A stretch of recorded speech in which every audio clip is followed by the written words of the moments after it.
தாமரை மலர்ந்தே தீரும், தாமரை மலர்ந்தே தீரும், தாமரை மலர்ந்தே தீரும். ஏரி குளத்தை எல்லாம் தூக்குறதுன்னா ஒரு சிம்பிளான வழி இருக்கு. அப்படி என்ன யோசனை?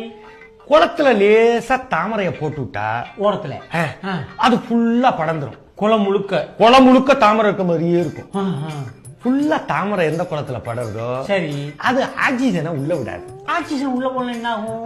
ஆக்சிஜன் உள்ள போலன்னா உள்ள இருக்க மீன் தவளை உயிரினங்கள் செத்து போயிடும். அதுக்கப்புறம் உள்ள இருக்க மீன் தவளை உயிரினங்கள் செத்து போச்சுன்னா என்ன ஆகும்? தண்ணி கெட ஆரம்பிச்சிடும். தண்ணி கடை ஆரம்பிச்சா என்ன ஆகும்? விஷப்பூச்சிகள் வளர ஆரம்பிச்சிடும். ஓஹோ, இல்ல நல்லா தெரிஞ்சுக்க, எதுல தாமரை படறதோ அதுல விஷப்பூச்சிகள் வளர ஆரம்பிக்கும். ஆத்தி.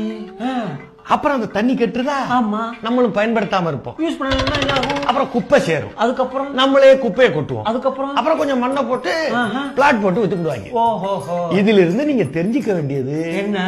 எதுல தாமரை படர்ந்தாலும் அது விளங்காது.